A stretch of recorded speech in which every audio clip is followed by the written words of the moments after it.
Hello नमस्ते सेवा सबैजनालाई welcome back to my channel this is me Junu Rai. आज पनि आइसके तपाईँहरूको सामु फेरि अर्को नयाँ भिडियोको साथमा। आई होप सबैजना सन्चै हुनुहुन्छ होला, आरामै हुनुहुन्छ होला भने आशा लिँदै म पनि जहाँसम्म सन्चै छु, स्वस्थ छु, व्यस्त छु साथीहरू। अनि आजको भिडियोलाई यसरी भन्दै अगाडि बढौँ। सो अहिले चाहिँ बिहानै हो,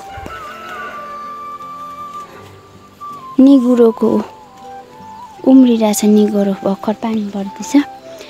बिहानै हो, घाम निस्किरहेछ भर्खर मन्द मन्द घाम निस्किरहेछ, हेर न।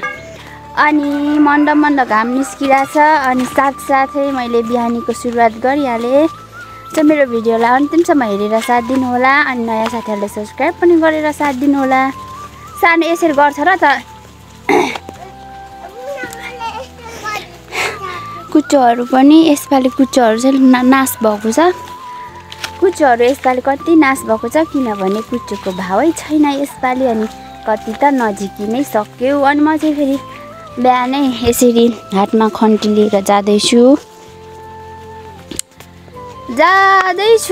कता जाँदैछु, अब जाँदिनु त जाँदैछु, खन्ती बोकेर जानु चाहिँ जाँदैछु। म घरदेखि निस्किसकेको, घरभित्रैबाट भन्दा घरबाट निस्केपछि चाहिँ भिडियो स्टार्ट गर्न मलाई अलि मन परिरहेछ, त्यही भएर ल अब हेर्दै गर्नु होला। अब भने चाहिँ घाम टिलिक्क लागिसक्यो होइन, त्यही भएर अनुहार पनि अब राम्रो देखिया छैन होला, घामले टल्किरहेछ नि त, त्यही हो। अब अलिकति त्यस्तै हो, घामले टल्किरहेछ। अनि अहिले चाहिँ घाम आइसक्यो डाँडाकाँडामा। अनि म चाहिँ मकैबारीमै आएको हो क्या आज पनि। अनि आज चाहिँ मकैबारीमा यो रोप्न आएको म, लहरीको दाल। यो दाललाई चाहिँ यहाँ मकै यस्तोमा हुन्छ भने छेउछेउमा रोपेर पछि फलाएर खानुपर्ने हुन्छ नि त। यो त फेरि त्यस्तो क्या रुख छ नि यहाँनिर, रुख दाल भन्ने देख्थेँ, यस्तो खालको दाल हो क्या यो चाहिँ। त्यो पोहोरको पनि हो, आनन्दै जिउँदैछ। अनि म चाहिँ रोपिदिन्छु अब।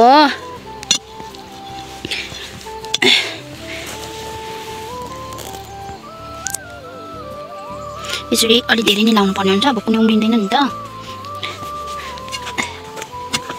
लास्टै छेउछेउमै रोप्नु पर्यो, यो बिचमा रोपेर कामै छैन।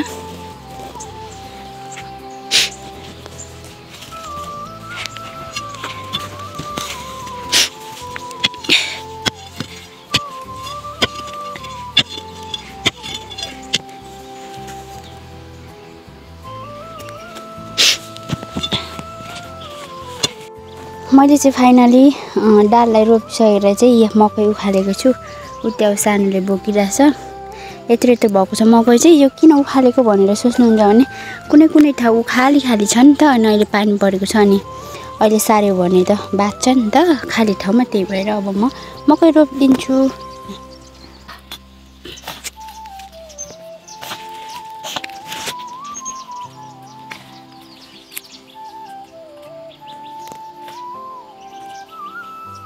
Grazie molto bene.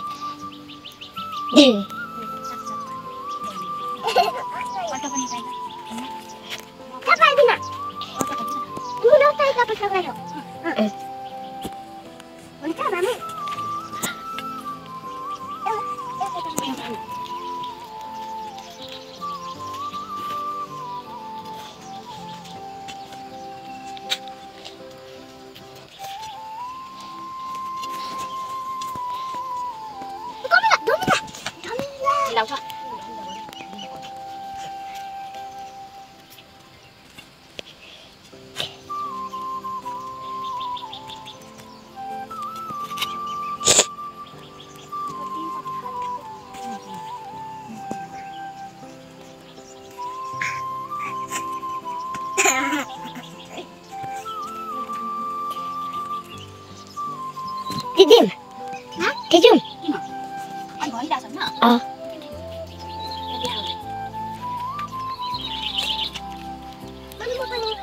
Tiमी जान्दैन भन्दैछु है सानो।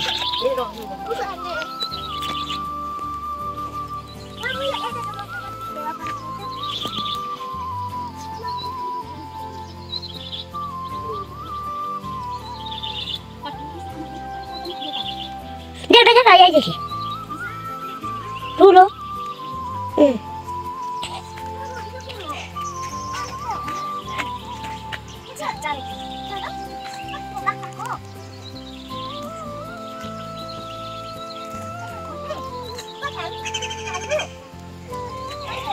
साथीहरू यहाँ चाहिँ भाउजूहरू मकै उखाल्नुहुँदैछ अनि म चाहिँ हामीले सिक्दै थियो उखाले त्यहाँ रोजीले पनि उखाल्दैछन् अनि म चाहिँ भेटेँ सिक्ने मान्छे हो सिधै राख्दैछु भाउजूहरू चाहिँ अर्को ठाउँमा रोप्नु भनेर उखाल्नु भएको हो तपाईँहरूलाई थाहा छैन भने हामीलाई सोध्नु होला हामी भनिहाल्छौँ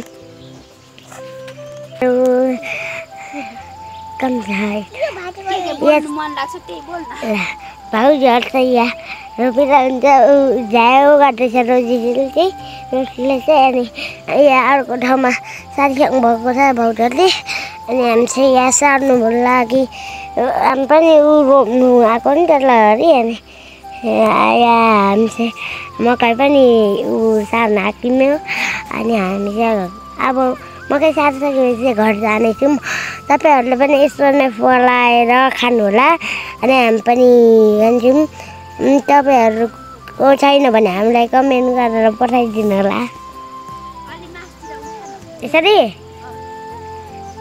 अनि भ्याउडुको पनि भलक बनाउँदैछ अनि यता कति बनाउनुहुन्थ्यो अनि यहाँ चाहिँ अहिले चाहिँ यहाँ बनाइरहेको छु अनि भाउजूहरू पनि उता हुनुहुन्छ मकै यति धेरै छ कि साथीहरू मकैलाई पनि अब चाहिँ मैले फाइनली सारेर सकिसकेँ उता चाहिँ बाक्लो यता चाहिँ पातलो भएर चाहिँ मैले उताको मकैलाई यता लिएर सारेको त्यही नै हो साथीहरू किनभने उता चाहिँ धेरै उम्रो यता चाहिँ उम्रेन क्या हाल्न त बराबरै हालेको तर पनि के भयो थाहा भएन अनि मैले अब चाहिँ लगभग सारेर सके नै सकेँ भनौँ अनि मैले अरू दाललाई पनि रोपेर सके नै सकेँ अब भने चाहिँ म घर जान्छु अनि यहाँ दुईजना चाहिँ सानो चल्लाको लागि त्यो खुट्टा भाँचेको चल्लाको लागि माकुरा खोजिरहेछ कति धेरै प्यार गर्छ क्या मेरो सानोले चाहिँ त्यो चल्लालाई अनि त्यस्तै नै हो आज चाहिँ अलिकति मजाले घाम लागिरहेछ 2 दिनपछि 2 दिन चाहिँ त्यस्तै ढुम्म भयो पानी अलिअलि पर्यो हल्का पर्यो अनि मौसम ढुम्म थियो आज चाहिँ फेरि एकदमै टिनिक्क घाम तल्केर चाहिँ एकदम गर्मी भइरहेछ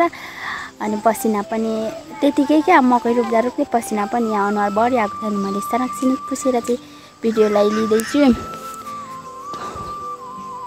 यहाँनिर आँपको बोटहरू कस्तो राम्रो देखिरहेछ यसपालि त आँपको बोटहरू पनि खै किन फलेन खै थाहै भएन पोहोर तन्नै फलेर होला सबै जङ्गलहरू हरियाली वैशाख छाउँदैछ नयाँ वर्ष सँगसँगै रुखहरूको नयाँ पत्ता देख्न पाइएको छ खुसियाली छाउँछ हरियो वन जङ्गल देख्दाखेरि मन पनि हरर रमाइलो लाग्छ होइन अब यो 81 सालले पनि छोडेर 82 साल आउँदैछ साथीहरू होइन यसपालि कस्तो तरिकाले चाहिँ तपाईँहरूलाई मनाउने मन छ कस्तो तरिकाले यस्तो तरिका चाहिँ म नयाँ वर्ष कटाउँछु भनेर कस्तो तरिकाले चाहिँ तपाईँहरूलाई आइडिया हुँदैछ अहिलेसम्म हामीलाई त त्यस्तो केही छैन होइन सधैँ यस्तै त हो तर यसपालि चाहिँ हामीले पनि सोचिरहेको छौँ कहीँ यस्तो तरिकाले घुम्न जाने यताउति नभए तापनि गाउँमै सबैजना मिलेर राम्रो तरिकाले मनाउने हामीले चाहिँ कुरा गर्दैछौँ सो हेर्दै गर्नु त्यो 1 गतेको भ्लग पनि आइ नै हाल्नेछ होइन अब 1 गते आउनै लाग्यो मात्र 1 दिन जति बाँकी छ सो त्यसपछि नयाँ वर्षको भ्लग पनि आइहाल्नेछ नयाँ वर्ष सँगसँगै मान्छेले नयाँ सोच सुरुवात गर्नुपर्छ अरे नयाँ सोच नयाँ विचार तर कसरी राख्ने होइन अब त्यही नै हो साथीहरू ल हेर्दै गर्नुहोला त साथीहरू होइन म चाहिँ एकैचोटि बिहानै भिडियोलाई स्टार्ट गरेर त्यो मकैहरू सारेँ अनि घर आएँ अनि बिहान हिजो रातिदेखि नै अलिकति मलाई गाह्रो चाहिँ भएको हो तर पनि बिहान त अलिक फ्रेस भयो जस्तो महसुस भएर म बारी गएँ बारीमा अलिअलि काम गरेर आएँ अनि खानासाना खाएर खानासाना खाएपछि एकदमै टाउको लास्टै दुख्न थालिसकेको थियो क्या अनि म त त्यत्तिकै आराम गरेको अहिलेसम्म अघि नै उठ्न चाहिँ उठेको अहिले चाहिँ मलाई एकदमै गाह्रो भइरहेछ त्यस्तो भए पनि मेरो भिडियोलाई राम्रो मानेर हेरिदिनु होला